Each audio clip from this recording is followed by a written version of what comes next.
تبھی تو کہنے والا کہتے ہیں کہ جب ان کے گدا بھر دیتے ہیں شاہانے زمانہ کی جھولی، اب محتاج کی جب یہ حالت ہے مختار کا عالم کیا ہوگا؟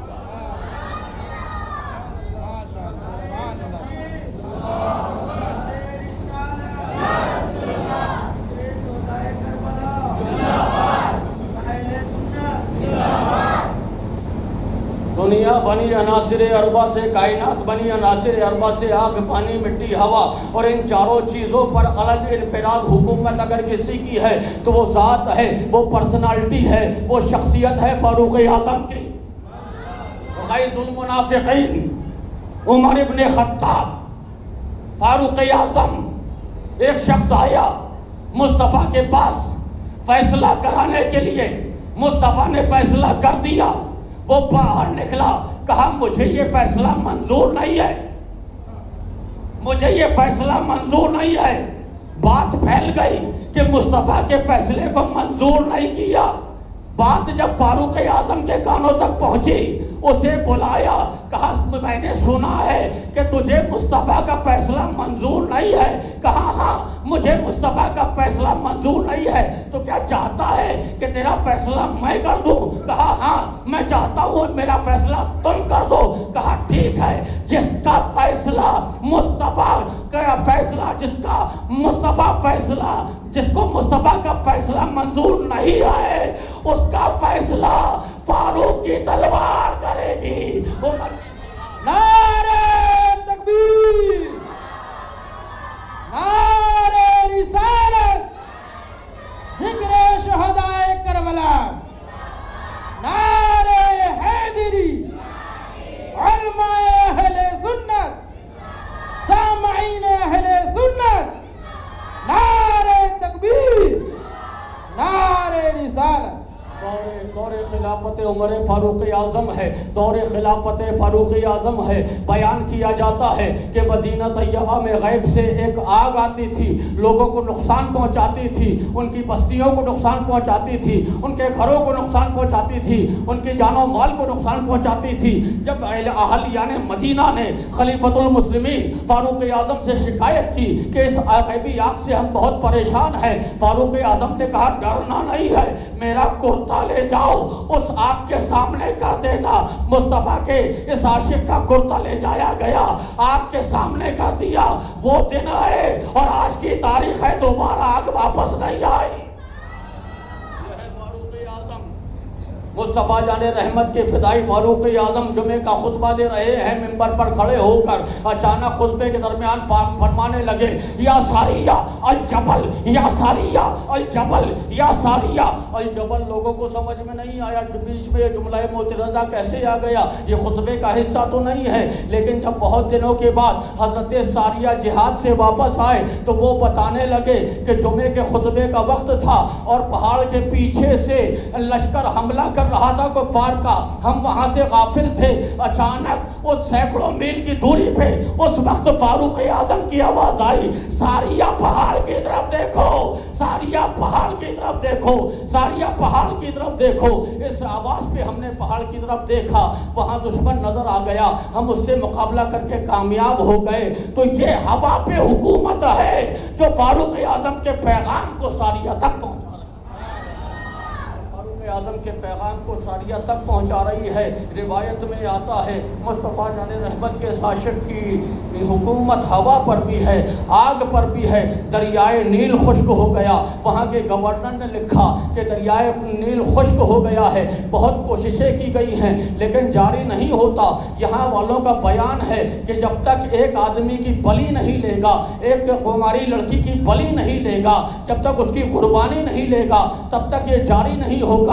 ہر سال کا اس کا یہی معمول ہے۔ اب آپ یہ بتائیے کہ ہمیں جاہلیت کی اس رسم کو جاری رکھنا ہے یا اسے بدلنا ہے؟ فاروق اعظم نے ایک خط لکھا اور ساتھ میں دوسرا خط لکھا، کہا اس خط کو جو سیل مہر بند ہے اس کو لے جا کے دریائے نیل پہ رکھ دینا اور اس کو لے جا کے دریائے نیل پہ رکھ دینا اور پھر تماشا دیکھنا. اس پہ لکھا ہوا تھا کہ اگر تو اپنی مرضی سے جاری ہوتا ہے تو ہمیں تیری حاجت نہیں ہے، اور اگر اللہ کے حکم سے جاری ہوتا ہے تو اللہ کا بندہ عمر تجھے حکم دیتا ہے کہ جاری ہو جا. تجھے حکم دیتا ہے کہ جاری ہو جا. اس خط کا رکھنا تھا کہ دریائے نیل جاری ہو گیا. اس کے بعد سے آج کی تاریخ ہے کبھی خشک نہیں ہوا. فاروق اعظم کی حکومت آگ پہ بھی ہے، پانی پہ بھی ہے، ہوا پہ بھی ہے، مٹی پہ بھی ہے. بولیے، مٹی پہ بھی ہے. مدینہ طیبہ میں زلزلہ آیا کرتا تھا، زمین زیر و زبر ہو جایا کرتی تھی، اتھل پتھل ہو جاتی تھی، بستی والے پریشان رہا کرتے تھے. ایک مرتبہ زلزلہ آیا، لوگوں نے شکایت کی فاروق زلزلہ آیا ہے، نقصان کا اندیشہ ہے. فاروق اعظم اپنا عصا لے کر اٹھے، فاروق اعظم اپنا عصا لے کر اٹھے اور جا کر زمین پہ مارا. کہا ہلتی کیوں ہے، ساکن ہو جا. کیا تجھ میں عمر سا عادل موجود نہیں ہے؟ کیا تجھ میں عمر سا عادل موجود نہیں ہے؟ وہ تاریخ ہے اور آج کی تاریخ ہے. پھر مدینہ طیبہ میں زلزلہ نہیں آیا. مصطفیٰ کے عاشقوں کی شان یہ ہے کہ جن چیزوں سے دنیا بنی ہوئی ہے، کائنات بنی ہوئی ہے، آگ، پانی، مٹی، ہوا، سب پہ علل انفراد وہ حکومت کر رہے ہیں، اختیار دکھا رہے ہیں. یہ فاروق اعظم ہے. جھوم کے کہیے اور سب مل کے کہیے، اتنے کم طراق والے فاروق، اتنی ہیبت والے فاروق، اتنی عظمت والے فاروق جمعے کا خطبہ دے رہے ہیں.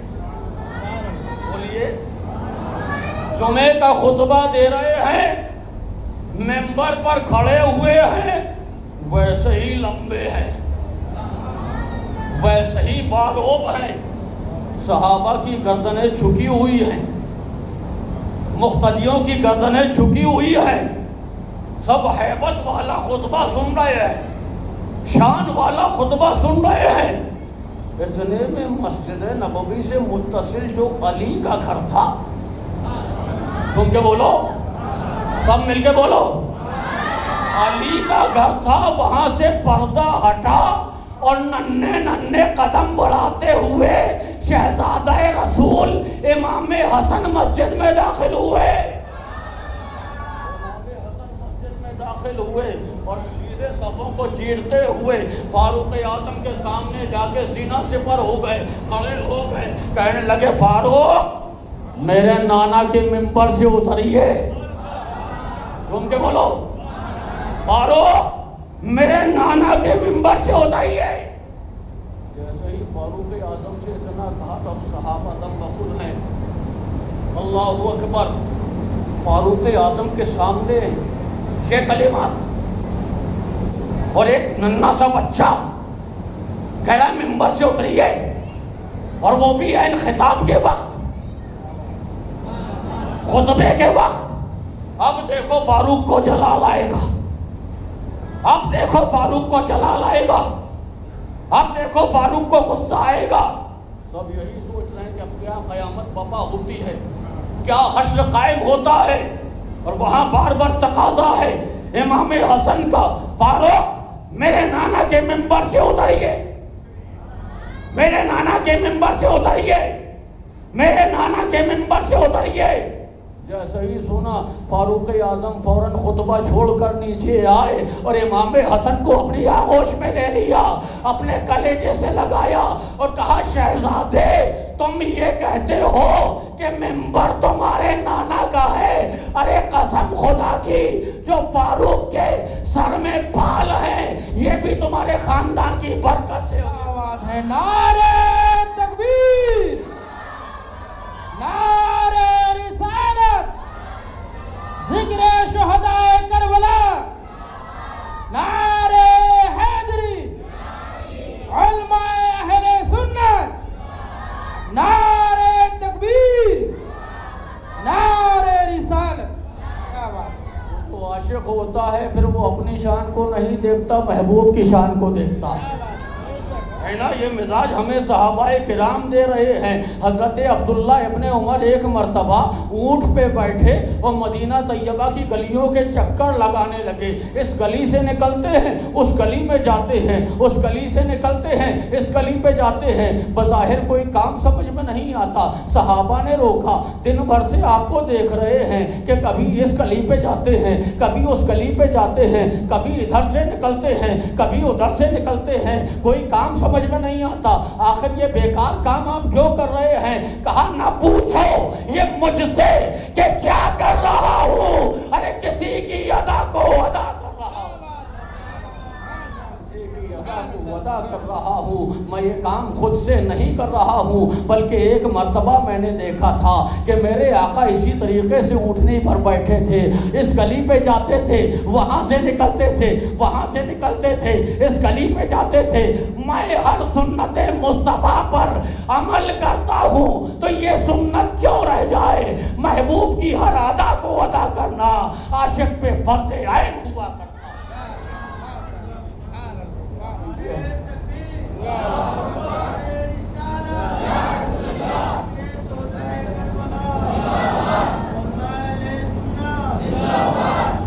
دیکھو صرف نام کے سنی ہونے سے کام نہیں چلے گا، سب جھوم کے بولو، سنی وہ ہے جو سنت پر چلے،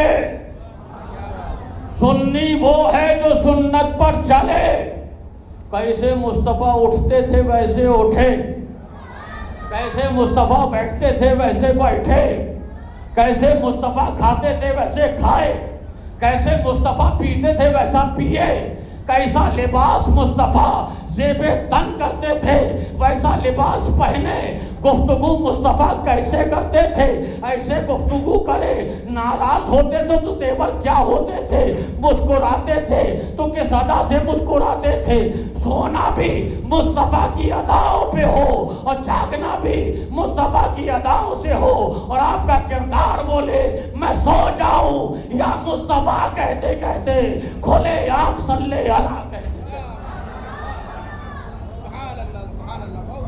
جاؤں یا مصطفیٰ کہتے کہتے کھلے آنکھ صلی اللہ کہتے کہتے۔ تو صحابہ کو ہم اس لیے نہیں مانتے ہیں کہ وہ ایک مقدس جماعت ہے، ہم اسے مانتے اس لیے ہیں کہ ان کی عبادتیں بعد میں ہیں، ان کی ریاضتیں بعد میں ہیں، ان کے کمال بعد میں ہیں۔ ان کا سب سے بڑا کمال یہ ہے کہ انہوں نے ایک لمحہ ہی صحیح لیکن ایمان کی حالت میں محمد رسول اللہ کا دیدار کیا ہے، کا دیدار کیا ہے۔ تو عبادتیں ایک طرف ہیں، ریاضتیں ایک طرف ہیں اور دیدار مصطفیٰ ایک طرف ہے۔ اگر آپ صحیح معنی میں سنی بننا چاہتے ہو تو سنتوں کو اپنے کردار میں بسا لو، سنتوں کو اپنے کردار میں رچا بسا لو، تبھی تمہیں سنی ہونے کا حق ہے۔ کہنے والا کہتا ہے اتنا تو عشق یار میں کھو جانا چاہیے، اتنا تو عشق یار میں کھو جانا چاہیے، تصویر یار خود میں نظر آنا چاہیے، خود میں نظر آنا چاہیے۔ تو عاشق وہ ہوتا ہے جو اپنی شان کو نہیں دیکھتا ہے بلکہ محبوب کی شان کو دیکھتا ہے۔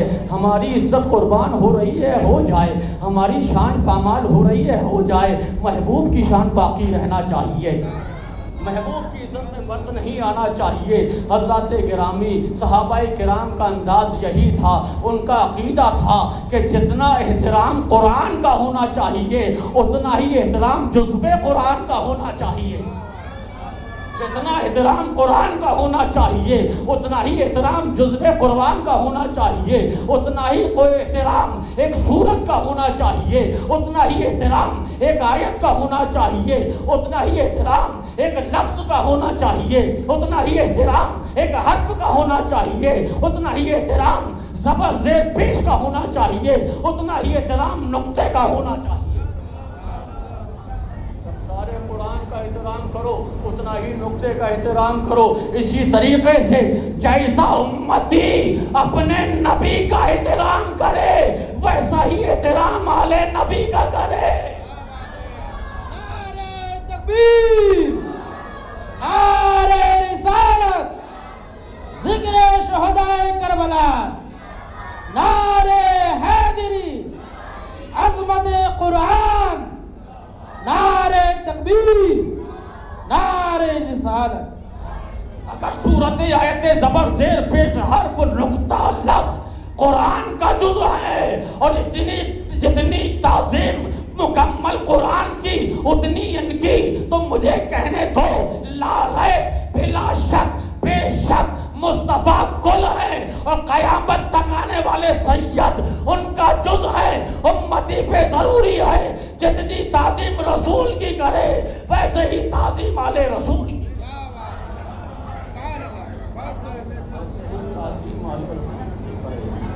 ورنہ آپ اپنے دعوے میں جھوٹے ہو، ورنہ اپنے دعوے میں جھوٹے ہو۔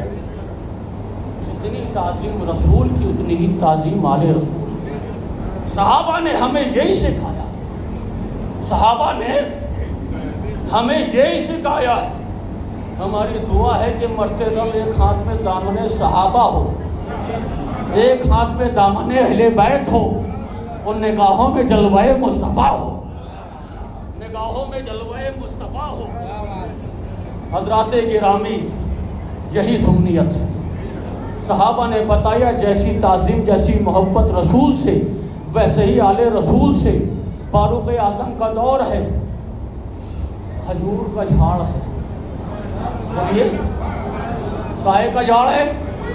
کھجور کا جھاڑ ہے، حسین اس پہ چڑھے ہوئے، اور جم کے بولو، سب مل کے بولو اور بلند آواز سے، حسین چڑھے ہوئے ہیں اور نیچے خلیفہ وقت فاروق اعظم کے بیٹے عبداللہ ابن عمر کھڑے ہوئے، کھجور کے جھاڑ پہ حسین، نیچے عبداللہ ابن عمر، ادھر علی کے بیٹے، ادھر خلیفہ وقت کے بیٹے، فاروق اعظم کے بیٹے، دونوں کی عمریں تقریباً ایک۔ حسین تم کھجور کھا رہے ہو؟ کہاں کھا رہا ہوں؟ کہا مجھے بھی دو، مجھے بھی دو۔ حسین نے کیا کیا؟ اچھی والی خود کھا لی اور جو اچھی نہیں تھی وہ نیچے ڈال دی، اچھی والی خود کھا لی اور جو اچھی نہیں تھی وہ نیچے ڈال دی۔ جیسے ہی آ کے ان کے ہاتھ میں وہ اچھی کھجور جو اچھی نہیں تھی وہ آئی، حسین یہ کیا کرتے ہو؟ اپنا اچھی کھا رہے ہو، مجھے جو اچھی نہیں ہے وہ دے رہے ہو؟ نیچے آؤ۔ حسین نیچے آ، جھگڑا بڑھ گیا، جھگڑا بڑھ گیا، اچھی اور نہیں اچھی کھجور کے کھانے میں جھگڑا بڑھ گیا، باتا باتی ہوئی۔ تم مجھ سے بات کرتے ہو؟ میں فاروق اعظم کا بیٹا ہوں، تم کے بولو، میں فاروق اعظم کا بیٹا ہوں، میں خلیفۃ المسلمین کا شہزادہ ہوں، ابھی خلافت میرے بابا کی ہے، میں عبداللہ ابن عمر ہوں، کہا تو ہوگا عمر کا بیٹا، میں بھی علی کا بیٹا ہوں، میں بھی علی کا بیٹا ہوں، میں بھی محمد کا نواسا ہوں۔ اور تو کیا مجھ سے بات کرتا ہے؟ تو بھی میرا غلام ہے، تیرا بابا بھی میرے نانا کا غلام ہے، تو بھی میرا غلام اور تیرا بابا بھی میرے نانا کا غلام ہے۔ کہا میرے مجھ کو کہا تو ٹھیک تھا، لیکن میرے بابا کو غلام کہا، ابھی جا کے بتاتا ہوں۔ کہا بتا دے، بتا دے۔ پہنچے، فاروق اعظم کا دربار لگا ہوا ہے، کہ بابا ایک بہت بڑی بات ہے۔ کہا کتنی بڑی؟ کہا تو بہت بڑی بات۔ کہا کتنی بڑی؟ کہا بہت بڑی بات۔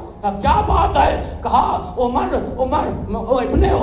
ابن علی کے ساتھ کھیل رہا تھا، میں حسین کے ساتھ کھیل رہا تھا، کھجوروں پہ جھگڑا ہوا، میں نے کہا میں خلیفہ وقت عمر ابن خطاب کا بیٹا ہوں، کہنے لگے علی کا بیٹا ہوں، میں نے کہا ٹھیک ہے، کہنے لگے تو خلیفۃ المسلمین کا بیٹا ہے، یہ مجھے دھونس نہ دے، تو بھی میرا غلام ہے اور تیرا بابا عمر بھی میرے نانا کا غلام ہے۔